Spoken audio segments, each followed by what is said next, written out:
तो ठहरे परदेसी, साथ क्या निभाओगे। अल्ताफ रजा का ये गाना शेयर बाजार के विदेशी निवेशकों पर सटीक बैठता है। बीते कई महीनों से ये विदेशी निवेशक भर भर के पैसा भारतीय बाजारों से निकाल रहे हैं।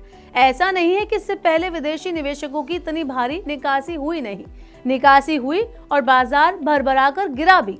लेकिन इस बार बात कुछ अलग है। विदेशी निवेशक इस साल की शुरुआत से बिकवाली कर रहे हैं। वित्त वर्ष की दूसरी तिमाही में तो विदेशी निवेशकों ने बम्पर बिकवाली भी की, लेकिन बाजार उतना गिरा नहीं, क्योंकि विदेशी निवेशकों की इस घाव को भर रहे थे भारतीय संस्थागत निवेशन यानी कि DII। अब जो आंकड़ा आया है वो बता रहा है कि DII शेयर बाजार की कितनी बड़ी ताकत बन चुके हैं।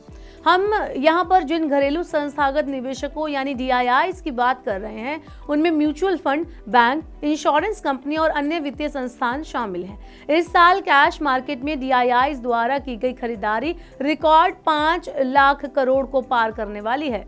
मंगलवार के कारोबार तक DIIs ने 4.96 लाख करोड़ रुपए का निवेश किया था।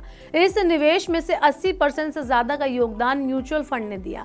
ये 2022 में देखी गई पिछली उच्चतम राशि से लगभग 1.8 गुना ज्यादा है। यानी म्यूचुअल फंड में जितनी तेजी से निवेश बढ़ रहा है, उसका फायदा शेयर बाजार में विदेशी निवेशकों की निकासी का मुकाबला करने में मिल रहा है। इस आंकड़ों को गहराई से देखें तो अक्टूबर में जहां 1 लाख करोड़ रुपए से ज्यादा की खरीदारी हुई, वहीं मार्च, मई और अगस्त के महीने में DIIs ने 50,000 करोड़ रुपए से ज्यादा की खरीदारी कर डाली। इस साल की सबसे कम खरीदारी फरवरी में रही, जो कि 25,379 करोड़ रुपए रही। इसका प्रमुख कारण म्यूचुअल फंड के माध्यम से इक्विटी बाजारों में बढ़ती खुदरा भागीदारी है। DIIs में म्यूचुअल फंड की हिस्सेदारी 80% है। नवंबर में म्यूचुअल फंड कंपनियों का AUM बढ़कर रिकॉर्ड 67.25 लाख करोड़ हो गया, जो सितंबर में 67.09 लाख करोड़ था। अक्टूबर में सिस्टमैटिक इन्वेस्टमेंट प्लान के जरिए 25,323 करोड़ का निवेश किया गया, जो अब तक का उच्चतम स्तर है। साल दर साल आधार पर इसमें 54.7% की वृद्धि आई है। वहीं म्यूचुअल फंड की इक्विटी स्कीम में लगातार 44 महीने तक निवेश बढ़ा है। इसका प्रभाव भी DII की बम्पर खरीदारी पर पड़ा है। इक्विटी फंड्स में निरंतर प्रवाह ने फंड मैनेजर्स की मुश्किलें बढ़ाई हैं, लेकिन इसका फायदा शेयर बाजार को संभालने में मिला। DIIs का बड़ा निवेश IPO में भी हुआ है। आपको बता दें कि जहां घरेलू निवेशकों ने मोटा फायदा उठाया, अब DIIs के शानदार परफॉर्मेंस को FPI की निकासी की कंपैरिजन में देख लेते हैं। तो FPIs की बात करें तो इस साल अब तक 2.83 लाख करोड़ रुपए की निकासी वो कर चुके हैं, लेकिन इतनी बड़ी निकासी के बावजूद बाजार टिके रहे। इसका प्रमुख कारण DIIs की बम्पर खरीदारी है। अक्टूबर में अब तक का सबसे ज्यादा मासिक FPI आउटफ्लो रिकॉर्ड किया गया। अक्टूबर में FPI आउटफ्लो 1.1 लाख करोड़ रुपए से ज्यादा था।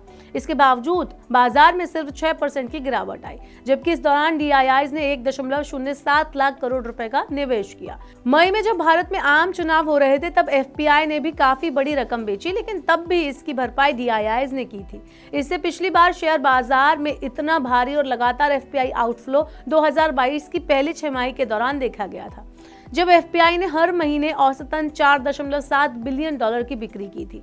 DIIs के इस दमदार परफॉर्मेंस पर NSE के मुख्य अर्थशास्त्री तीर्थकर पटनायक कहते हैं कि मार्च 2020 में बाजारों में 23% की भारी गिरावट आई थी।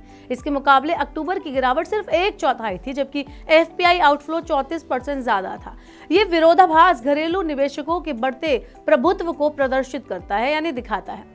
primeinfobase.com के अनुसार सितंबर में समाप्त तिमाही में NSE पर सूचीबद्ध कंपनियों में DII की हिस्सेदारी बढ़कर 16.46% के सर्वकालिक उच्च स्तर पर पहुंच गई, जबकि तिमाही के दौरान 1.03 लाख करोड़ रुपए का शुद्ध निवेश हुआ है। तिमाही के अंत में घरेलू म्यूचुअल फंड की हिस्सेदारी बढ़कर 9.45% के रिकॉर्ड स्तर पर पहुंच गई। इस दौरान DIIs ने 89,038 करोड़ का निवेश किया। इस दौरान FPI से DII स्वामित्व अनुपात भी 2015 के 1.99 से घटकर 1.07 के सबसे निम्न स्तर पर आ गया है।